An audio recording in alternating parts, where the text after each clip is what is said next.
ఏమండోయ్ ఇది విన్నారా? హైదరాబాద్లో 68% పైన రెస్టారెంట్స్ ఎక్స్పైర్డ్ ఫుడ్ సర్వ్ చేస్తున్నాయి అంట. అక్కడికి వెళ్ళి డబ్బులు కట్టి మరీ పాచిపోయిన ఫుడ్ తిని రావడం కంటే ఇంట్లో చేసుకోవడమే బెటర్. అందుకే 200 పెట్టి 1 kg చికెన్ తెప్పించి చికెన్ కర్రీ అయితే స్టార్ట్ చేసాం. ఆనియన్స్, చిల్లీ, కొత్తిమీర కట్ చేసి పెట్టుకొని మసాలా దినుసులన్నీ ఒకే చోట పెట్టుకున్నాం. నీట్గా క్లీన్ చేసి పెట్టుకున్న చికెన్లో పసుపు, ఉప్పు, కారం, నూనె, అల్లం వెల్లుల్లి పేస్ట్, కొద్దిగా పెరుగు వేసి మిక్స్ చేసి అలా పక్కన జీడిపప్పు, యాలకులు, లవంగాలు, దాల్చిన చెక్క, ధనియాలు కలిపి అందులో ఒక టమాటో, ఒక ఉల్లిపాయ కలిపి మిక్సర్ జార్లో వేసి మెత్తగా గ్రైండ్ చేసుకున్నాం. మీకు కావాలంటే ఇక్కడ కొద్దిగా కొబ్బరి ముక్క కూడా యాడ్ చేసుకోవచ్చు. ముందుగా ప్యాన్ పెట్టి 4 స్పూన్స్ ఆయిల్ యాడ్ చేసి అందులోకి నేను చూపించిన మసాలా దినుసులన్నీ వేయించిన తర్వాత ఆనియన్స్ వేసాం. ఆనియన్స్ కూడా ఫ్రై అయిపోయిన తర్వాత అందులోకి చిల్లీ, కొత్తిమీర, పుదీనా వేసాము.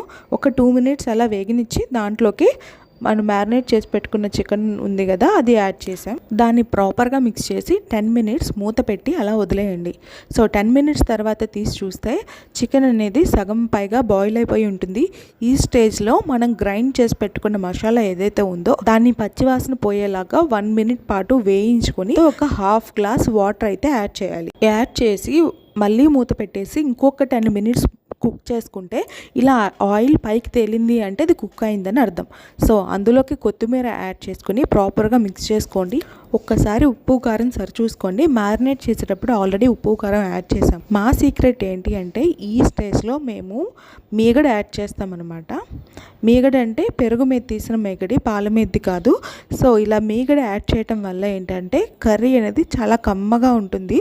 ఇలా కర్రీలో మీగడ యాడ్ చేసిన వెంటనే స్టవ్ ఆఫ్ చేసేయచ్చు. ఈ కర్రీని నేను రాగి ముద్దతో అయితే సర్వ్ చేసుకున్నాను. రాగి ముద్ద వీడియో కూడా నేను ఇక్కడ డిస్క్రిప్షన్లో ఉంచుతున్నాను. If you like my video please subscribe.